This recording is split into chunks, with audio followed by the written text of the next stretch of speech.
Prince Harry's bitter war of attrition against his own family continues.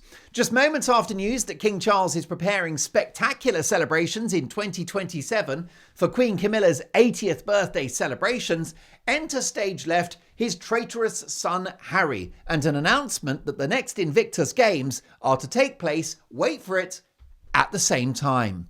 To make matters worse, as Brits gather to celebrate Queen Camilla, with street parties, rolling out the bunting and preparing cucumber sandwiches, the Invictus Games, which are more about Harry's injured ego than injured ex-servicemen, will take place in the UK. In diplomatic terms, this is an act of war, with Camilla's celebrations in London in direct competition with Invictus in Birmingham, just 100 miles up the road. Now, you could give Harry the benefit of the doubt and say this is simply an unfortunate diary clash. But let's be clear, Queen Camilla, who I consider a person of huge dignity and grace, has always had the same birthday. You see, that's how it works with birthdays. It's an annual celebration of the day that you arrived in the world. I know Harry is no intellectual giant, but I would have thought he could get his head around that one. So, is Harry stupid? Is he rude? Well, it's my view that he knew full well this would clash with Camilla's 80th. He could have blocked it, but he did not. I suspect this is part of Harry's vicious campaign against his stepmother, which began in his tedious misery memoir, Spare, in which he basically described her as a villain. What a profound insult to a woman who has given his own father, the king, so much love, happiness, and emotional security. Who could forget her calm presence when he struggled with a fountain pen during the coronation? Her good humour and humble support of his public work, and the comfort that she's given him not only in that difficult transition to becoming monarch, but in his brave battle against cancer. She is Charles's rock, and Harry is a plank of wood. And let me tell you, this Invictus news is going down in the palace like a lead balloon. The Daily Mail's unmissable Ephraim Hardcastle column reports that the king is seriously irked by this double booking. Poor Charles has an endlessly forgiving nature, but from where I'm sitting, this looks to be part of Harry's vicious, scorched earth policy on his own family.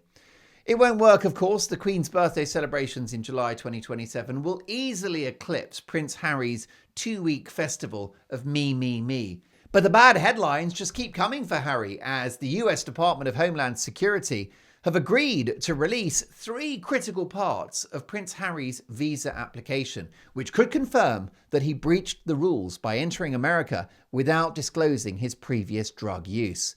Now, he can't sue me for telling you that he spent a chunk of his 20s as high as a kite, because it's all in the aforementioned book. What a sweet irony that the book Spare was bad not just for Harry's family and friends, it was bad not just for his country, but it was a colossal act of self-harm for Harry too. When the money earned from Spare is spent, the shame will remain. Now, the highly respected Heritage Foundation are on Harry's case after the US authorities previously refused to release this information. But now the truth will out, and we'll get more details of Harry's historic fondness for cannabis, cocaine, and magic mushrooms. He must have been on the magic mushrooms when he proposed to Meghan. Now, the President of the United States, Donald Trump, do you know him? Well, he has generously said that he won't deport Harry. But if these documents are as controversial as the Sussexes fear, it will be a huge embarrassment for the Duke. It will undermine the legal case for his visa, and it will do nothing to help him make amends with an American public who are already cheesed off with this self-indulgent, self-pitying, out-of-touch English aristocrat. And it will certainly blunt Donald Trump's publicly declared commitment to tackle illegal immigration. If you're worried about the border, if you're worried about drug misdemeanors, if you're worried about people living in the country who shouldn't be there, then Prince Harry should be the first to go. But of course he won't, because it's one rule for celebrity millionaires and another for the rest of us. Now, I say millionaires, but a portion of the Sussexes' fortune may be in peril as Meghan Markle's ill-fated product relaunch hits the buffers. Not only was she roundly mocked for her very absurd and staged Instagram video, filmed of course by her chief bag carrier Prince Harry, she's now upset a charming and small independent clothing brand called As Ever NYC, who feel that she has encroached on their name by calling her company As Ever. Well, look, it's quite a shocking story. Following the debacle of the previous brand, American Riviera Orchard, which sounds like a nasty skin condition, you would have thought that Meghan Markle would have learned her lesson and perhaps done a quick Google search to check whether there were any companies that bore the name as ever. Now, this could be incompetence, but I fear it's entirely conscious. Markle is surely in possession of too many lawyers and business advisors not to know that a brand like As Ever NYC was out there. So the only interpretation that I can make is that she doesn't care, that this fledgling fashion brand, which began by reworking vintage military uniforms, is of no concern to this powerful multimillionaire actress and influencer. Like the people she's dumped in her life, her father, her brother, her half-sister, her ex-husband, and celebrities like Piers Morgan.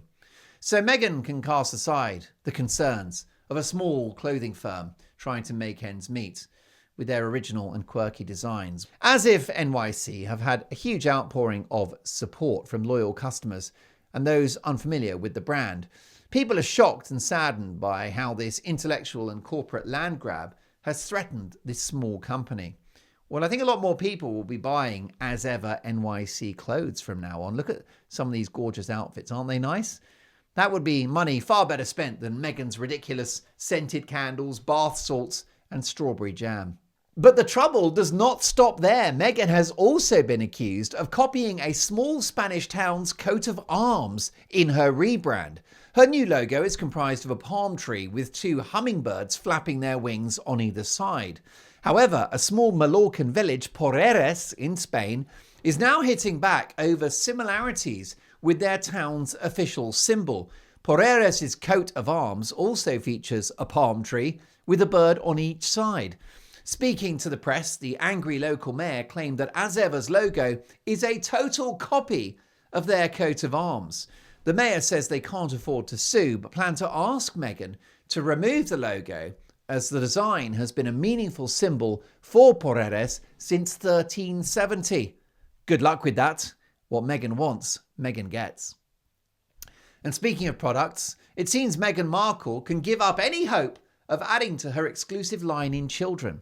The buck stops with Archie and Lilibet, apparently, with Harry shocking bystanders at a visit to the Squamish Nation in Vancouver, dismissing the idea of having any more children. With a characteristic lack of grace and discretion, Harry blabbed to a guest that his baby-making days were over, saying he thinks 1 or 2 kids is probably enough. Can you imagine Prince William making such an indiscreet and highly personal remark? Well, that's Harry for you.